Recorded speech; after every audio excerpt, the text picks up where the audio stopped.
پروری، غریب پروری. غریبوں کا بھی دل نہیں کرتا غریبوں سے دوستی کرنے کو، وہ بھی کسی تگڑے بندے سے.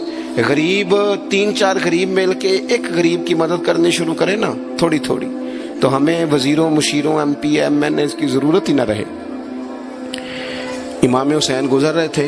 امام زین العابدین فرماتے ہیں کچھ لوگ زمین پہ بیٹھ کے روٹی کھا رہے تھے، تو انہوں نے امام صاحب سے کہا حضور آ جائیں. تو امام صاحب گھوڑے سے اترے، زمین پہ بیٹھ گئے، اور جب ان کے ساتھ روٹی کھائی تھوڑی سی، امام علی مقام اٹھنے لگے تو کہنے لگے حضور اور کھائیں. فرمانے لگے قسم بخدا ابھی کھا کے آیا تھا، اور کبھی روٹی کھا کے میں نے فوری طور پہ دوبارہ نہیں کھایا. بیٹھ اس لیے گیا ہوں کہ تمہارا دل نہ ٹوٹ جائے. دل بدستاور کے حج اکبر است. عزیز دوستو، غریب پروری، بہادری، اور سب سے بڑی بات یہ کہ قناعت پسندی، تھوڑے پہ گزارا. یہ جو ہم روز دکھ سناتے ہیں نا اپنے بیٹوں کے، بیٹیوں کے، پریشانیاں، آزمائیاں ہم نے طاری کر لی. میں اکثر کہتا ہوں کسی کی بیٹی اتنا کام نہیں کرتی جو اس کے ہاتھوں پہ چھالے پڑ جائیں، لیکن حضور کی بیٹی کرتی ہے. محبوب کی شہزادی یہ کام کرتی ہے کہ ہاتھوں پہ چھالے پڑ جائیں. نبی پاک صلی اللہ تعالی علیہ وسلم کی شہزادی یہ کام کرتی تھی، ڈیوٹی کرتی تھی ذمہ داری سے. اور کنز المال میں وہ چمکتے دمکتے لفظ حدیث کے موجود ہیں کہ اونٹ کے بالوں کی بنی ہوئی چادر اوڑھ کے سیدہ فاطمہ چکی پیس رہی. محبوب نے دیکھا، آنکھوں میں آنسو بھی آئے. پتہ فرمایا کیا؟ فرمایا فاطمہ بیٹا دنیا میں تھوڑی سی تکلیف برداشت کر، آخرت کی ساری عزتیں اللہ تجھے ہی عطا فرمائے گا. اپنے گھروں کے اندر یہ خوبصورت ماحول لائیں.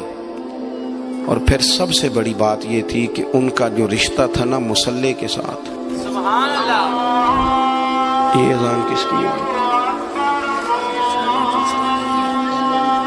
اذان ایک کا ہی جواب دینا ضروری ہوتا ہے جی. زیادہ اذانیں ہو رہی ہیں نا تو ایک کا ہی جواب دیا جاتا ہے. آپ توجہ کریں میری بات پر.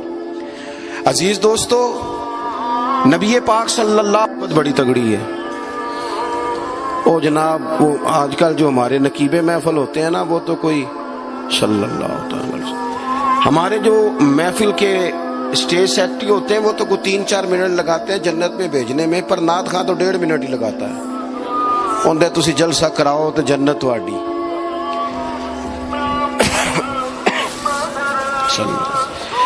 یاد رکھیں کہ نسبت کی مضبوطی ایک بڑی عظمت ہے.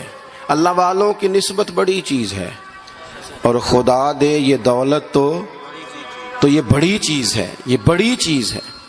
یاد رکھ لے میرے عزیز کہ جب آپ کا رشتہ اگر نسبت تگڑی ہے تو عبادت کرنے سے تو اور تگڑی ہو جائے گی، مصلی پہ بیٹھنے سے تو اور مضبوط ہو جائے گی. آپ نبی پاک علیہ السلام کے گھرانے کا ترک دیکھیں تو وہ عبادت سے بڑا ان لوگوں کا شغف ہے، اللہ اللہ کرنے سے بڑا ذوق ہے. ہم نا پہلے بھی کمزوریاں کافی تھی، پر جب سے موبائل آیا نا یہ موبائل تسبیح کی جگہ پہ آیا ہے. ہاتھوں میں تسبیحاں ہوتی تھی جہاں موبائل آئے. مصلی کی عبادت، ریاضت کمزور کر لی ہم نے. رسول پاک صلی اللہ علیہ وسلم کا اپنا طریقہ یہ تھا کہ حضرت عائشہ صدیقہ رضی اللہ تعالیٰ عنہ فرماتی ہیں کہ حضور نے ساری رات نماز پڑھی اور قدم شریف میں ورم آ گیا. کبھی آیا ہمارے پہ پیروں میں ورم عبادت کر کے؟ ساری رات نماز پڑھی، قدمین شریفین میں ورم آ گیا. اور جب قدموں میں ورم آ گیا نا تو فرماتی ہیں میں نے عرض کی یا رسول اللہ آپ کے تو صدقے اللہ اگلے پچھلوں کے گناہ معاف کرے گا، اور آپ اس قدر زیادہ آہوزاری کرتے ہیں. تو نبی پاک علیہ السلام نے فرمایا عائشہ تم نے کہا ہے نا اللہ میرے اوپر بڑا مہربان ہے، اللہ بڑا کریم ہے، اس نے مجھے رسولوں کا امام بنایا ہے، اپنا محبوب بنایا، تم ہی کہہ رہی ہو نا یا رسول اللہ؟ ہاں. تو فرمایا پھر میں اپنے رب کا شکر گزار بندہ نہ بنوں. حضور کثرت سے عبادت کرتے. سیدہ فاطمہ رات کو زیادہ وقت مصلی پہ گزارتی. حضرت امام حسن اور حسین لمبی عبادت کرتے. 9-10 محرم کی درمیانی رات تھی. عمر بن سعد امام علی مقام کے پاس آیا کہ کہنے لگا حسین 2 ہی باتیں ہیں، یا جنگ کریں گے یا آپ بیعت کریں گے. تو امام حسین فرمانے لگے اس طرح کرو، ایک رات کی مہلت دو، صبح بتاؤں گا. امام صاحب نے اسے کہا، وہ چلا گیا. حضرت عباس بن علی، یہ حضرت علی کے صاحبزادے ہیں، میدان کربلا میں حضرت مولا علی کے 4 اور بیٹے بھی شہید ہوئے. ایک حضرت عباس، ایک حضرت ابو بکر بن علی، ایک حضرت عمر بن علی، ایک حضرت عثمان بن علی. یہ نام دیکھو کیسے شاندار. اور یہ نام حضرت علی نے نام رکھے اپنے یاروں کے نام پہ نام رکھے. خلفائے ثلاثہ سے عقیدت بتاتی ہے ان کی کتنی تھی. تو حضرت عباس رضی اللہ تعالیٰ عنہ نے آ کے سیدنا امام حسین کی خدمت میں عرض کی، حضور آپ نے جو فیصلہ کرنا ہے نا سویرے، مجھے ابھی پتہ ہے، آپ نے بیعت تو کرنی نہیں، ہونی تو جنگ ہے. تو یا رسول اللہ صلی اللہ علیہ وسلم، اے امام علی مقام رضی اللہ تعالیٰ عنہ، آپ نے رات کی مہلت کیوں لی؟ یہ عجیب لوگ ہیں، پتہ نہیں کیا سوچیں گے، مہلت لینے کی کیا ضرورت تھی؟ کہ میری بات یاد رکھنا جو عرض کر رہا ہوں. امام حسین فرمانے لگے، عباس تیرا کیا خیال ہے، سوچنے کے لیے ٹائم لیا ہے تو حضور پھر کس لیے لیا ہے؟ تو کیا جملے ہیں امام حسین کے. فرمانے لگے، عباس تجھے پتہ ہے نا مجھے سجدوں سے بڑا پیار ہے، سجدوں سے پیار ہے، دعاؤں سے پیار ہے، عبادت سے پیار ہے. میرا دل کرتا ہے ایک رات رہ گئی ہے میں رج رج کے سجدے کروں، اپنے مالک کے حضور اپنی پیشانی رکھوں، خوب دعائیں مانگوں. تو ان کا تو عبادت سے اتنا شغف تھا. آخری بات سنیں، یزید تو ظاہری طور پر کلمہ بھی پڑھتا تھا، سارے کام کرتا تھا. امام حسین کیوں نکلے اس کے خلاف؟ اس لیے کہ فاسق و فاجر تھا، شرابی بدکار تھا. صحیح بتانا، صحیح. اس بندے کی جیب میں خود ڈھیر سارے گندے گانے ہوں، وہ امام حسین کے نام کی ایک دیگ پکا لے تو امام حسین خوش ہو جائیں گے؟ جو وہاں لڑکیوں کے اسکول کالج کے سامنے روز کھڑا ہو، وہ کہے کہ میں نے 6 نعرے پورے لگائے امام حسین کے نام کے، تو امام حسین خوش ہو جائیں گے؟ امام حسین کی کاز کیا ہے؟ وہ کہتے ہیں کہ ایسے لوگ جو فاسق و فاجر ہوں، اعلانیہ گناہ کرنے والے، وہ کبھی بھی عنان حکومت پہ آنے نہیں چاہیے. اور اگر ہم سپورٹر ووٹر ان لوگوں کے ہوں، ہم انہی لوگوں کے سپورٹر ووٹر ہوں جو ظالم ہیں، فاسق و فاجر ہیں، اور ہم بات کریں امام حسین کی، ہم سے نہ رقم ہوں گے قصید یزید کے. ہم لوگ تو حسین کے سیرت نگار ہیں. دورنگی چھوڑ کے یک رنگ ہو جا، سراسر موم ہو جا یا سنگ ہو جا. آپ کبھی کسی ظالم کے سپورٹر نہ بنے، کبھی بھی. آپ کو پتا چل گیا بندہ غلط ہے تو ڈٹنا سیکھیں، کھڑے ہونا سیکھیں. وَلَا تَحْسَبَنَّ اللَّهَ غَافِلًا عَمَّا يَعْمَلُ الظَّالِمُونَ.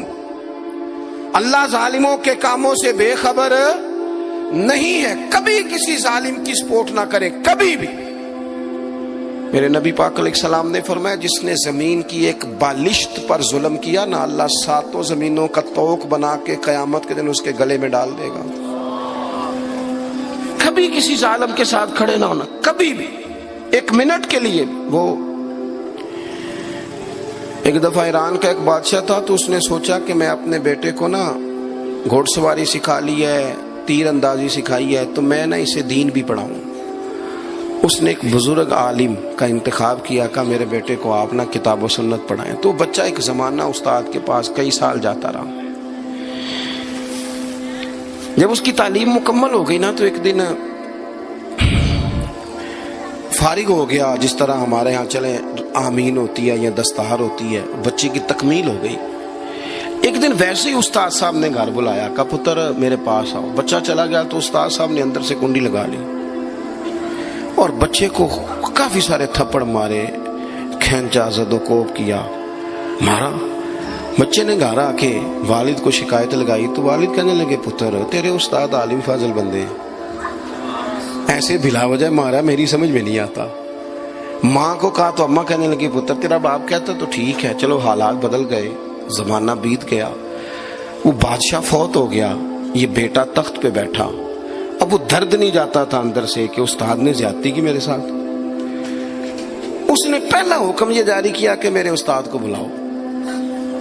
استاد بڑے بوڑھے ہو گئے تھے، ضعیف تھے، چھڑی پہ جھکے ہوئے. 2 بندے لے کے آئے، استاد جی کو کھڑا کیا، استقبال کیا، کرسی بھی دی. کہنے لگا، استاد جی ناراض نہ ہونا، میں بے اختیار تھا، آپ سے پوچھ نہیں سکا، آج میں نے پوچھنے کے لیے بلایا ہے، میرا قصور کیا تھا؟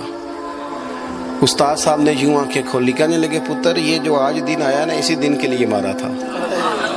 یہ جو آج دن آیا ہے نا، اسی دن کے لیے تیری پٹائی کی تھی. کہا، استاد جی کیوں؟ کہنے لگے پتر کتنے کو سال ہو گئے مار کھائی کو؟ کہا کو 13-14 سال ہو گئے، بھولی تو نہیں نہ زیادتی؟ کہا جی بھولی نہیں۔ فرمانے لگے اس لیے تجھے مارا تھا کہ ایک نہ ایک دن تو نے باپ کی جگہ پہ بیٹھنا ہے، پتر خیال رکھنا اگر میں نے تیرے ساتھ کوئی زیادتی کی تھی تجھے 14 سال نہیں بھولی تو بھی کسی کے ساتھ نہ کر بیٹھنا، اسے قیامت تک نہیں بھولے گی، اور ایک عدالت صبح قیامت بھی لگے گی، پھر وہاں جواب دینا ہے۔